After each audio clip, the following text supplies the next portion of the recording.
From Southern Colorado's high-definition news leader, this is News Channel 13, where the news comes first. A man is accused of plotting to shoot up a movie theater, why police are thanking a family member for stopping the foiled plot. An oil rig explodes in the Gulf of Mexico. A look at the damage and the search for survivors. Plus, former CIA Director David Petraeus testifies about the U.S. Embassy attack in Benghazi. A look at the closed-door hearing straight ahead. Thanks for joining us this morning. It's 8 o'clock on this Saturday, November 17th. I'm Patty Moon. Let's first get a check on the weather with Storm Tracker 13's Anders Nelson. Anders, what month are we in? Because I'm looking outside and it doesn't look like November. It does not feel like November at all. It's a beautiful start to the day. Right now in Woodland Park, we have 41 degrees, and we're tracking clear skies. This is from our Greater Woodland Park Chamber of Commerce and Visitor Center camera.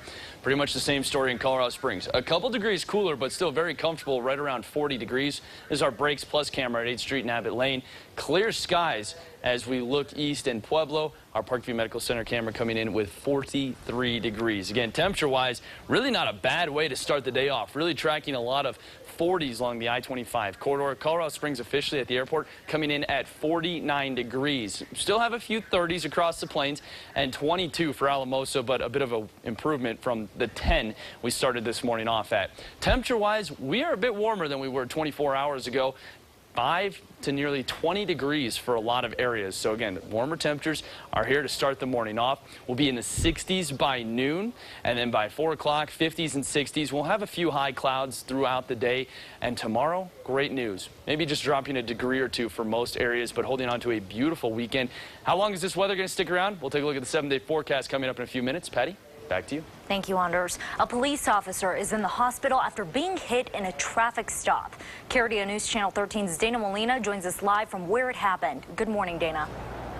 Good morning, Patty. We are here at Fillmore and Illinois, where police say this happened shortly after 1. A driver struck a police officer as she was trying to get away from police. Now, we just learned that that driver has been arrested. Now, let's take a look at a map so you can get a visual idea of where this happened. Again, we are at Illinois and Fillmore. Police were making contact with the driver of a suspicious vehicle. They thought it may have stolen license plates. As they tried to stop the driver, she drove off at a high speed, and that's when she struck the officer. After that, there was a short chase, and it ended when the driver crashed her vehicle. She fled on foot and was not immediately caught, but again, we just learned that at this point she has been arrested. And this is who police say the driver was. It was Stephanie Murillo, 29, and she will be charged with third-degree assault and harassment. Now let's come back out here live. The police officer who was injured was taken to the hospital to be treated, and we're told at this point he has been released and is expected to be okay. Reporting live, Dana Molina, KRDO News Channel 13. That's great news. Thank you, Dana. Also new this morning, police take action after a crowd gets rowdy in downtown Colorado Springs. One person was taken to jail after being tased. A rowdy crowd interfered with his arrest. Police say they only arrested that one person. We're working on getting more information. We'll keep you updated. A judge decided to allow CU to release some documents related to James Holmes. That's new information this morning. This does not include documents protected by privacy laws. The university will get 3 business days to respond to court records requests. A spokesperson for the university said she expects the university to request an extension. This could push the release of any documents to next month. The victims of the Aurora Theater shooting now know how much money they'll get. Here are the final numbers from the Aurora Victim Relief Fund. Families of the 12 people killed and the 5 victims who sustained permanent brain damage or paralysis will each get $220,000. 6 people hospitalized for at least 20 days will each receive $160,000. 2 victims hospitalized for less than 19 days will get a little more than $91,000. A 20-year-old man is accused of plotting a mass shooting at a showing of the newest Twilight movie. It's new this morning. Police in Missouri say Blake Lammers told them he was initially planning to open fire inside a movie theater on Sunday. He then decided to shoot up a Walmart instead so he could get more ammo from the store if he happened to run out. Police started investigating Lammers after his mother called with concerns. She told police Lammers bought weapons similar to those used in the Aurora Theater shooting. You know, obviously the family member who turned in her loved one, I mean, she needs to be recognized. It was a very difficult thing for her to do, I'm certain. Lammers is charged with first-degree assault, making a terrorist threat, and armed criminal action. We're uncovering new information about 20-year-old terrorist suspect Mitchell Cusick. He's accused of plotting to kill the president, children, and Broomfield police officers. Turns out his age may have stopped his plan. He tried to buy ammunition from a Broomfield Walmart, but he was denied because he wasn't 21. Cusick's alleged threats were revealed through his therapist. He had Cusick admitted to Lutheran Hospital on a mental health hold. All therapists are held to certain legal and ethical standards, a duty to warn if someone is a danger to themselves or the community. His therapist can't speak about the ongoing investigation, but court records show he considered Cusick dangerous enough to alert police. Records state Cusick told his therapist that he has had homicidal fantasies on a daily basis for the past 5 or 6 years. 1 week after former CIA Director David Petraeus stepped down, he's headed back to Capitol Hill. Petraeus testified about the Benghazi attack that killed 4 Americans. Emily Schmidt has more on the details that emerged from the classified hearings.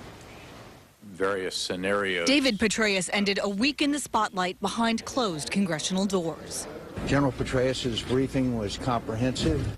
The attack on the U.S. consulate in Libya has become a political issue over when the Obama administration knew what prompted the attack, spontaneous reaction to an anti-Muslim video, or terrorists. Then CIA Director Petraeus briefed lawmakers in September. Now, impressions of that meeting are mixed. So much of this confusion arises because of the difference between what is classified and what is unclassified. He had told us that this was a terrorist attack, or there were terrorists involved from the start. I told him in my questions I had a very different recollection of that. Congressman King said Petraeus testified he had no direct involvement in developing the talking points used by Susan Rice. In early days after the attack, the U.S. ambassador to the UN pointed to the film as a potential cause. The key is that they were unclassified talking points at a very early stage. Lawmakers say Petraeus was asked little about his admitted affair with biographer Paula Broadwell. Anything that occurred with respect to his personal situation had nothing to do with the way he handled Benghazi at all. Petraeus reportedly was not under oath while testifying, a nod to the job he held before it was lost in a scandal. In Washington, I'm Emily Schmidt. An oil rig in the Gulf of Mexico bursts into flames. 2 workers are now missing and 4 were critically injured. The explosion shot a pillar of black smoke more than 1,000 feet into the air. The fireball was seen more than 20 miles away. Aboard the Black Elk gas platform, an inferno engulfed some of the 22 workers doing routine maintenance. A massive search is now underway for 2 men who jumped into the water and are listed as missing. 11 others were flown to hospitals by helicopter. 2 of them suffered serious injuries. We can confirm that these 2 patients are in critical condition with major burns. According to Black Elk, a workman used the wrong kind of blowtorch to cut a section of pipeline, setting off the oil inside. The rig was not actively producing oil or gas, meaning there's little threat of a spill. Yesterday's explosion happened 2.5 years and 85 miles from the massive BP explosion. Earlier this week, BP agreed to pay $4.5 billion in damages. 2 employees were also charged in the deaths of 11 men. Since the disaster, safety rules have tightened with more visits to inspect rigs. A chemical plant in Texas catches fire. The flames were fueled by highly flammable chemicals. Authorities say it's unclear what started the fire. Evacuations were ordered within a quarter mile of the plant yesterday. All workers are now safe and accounted for. The holidays tend to be a time that's not so easy on your waistline. Coming up, a look at adult beverages and how they may be hurting your cause. Plus, new information on a peanut butter recall, the source of the salmonella outbreak that got dozens of people sick. Well, right now it's a beautiful start to the day. Temperatures are gradually warming up and we have a lot of sunshine across the plains and even a little bit of snow shower activity going on over the central mountains.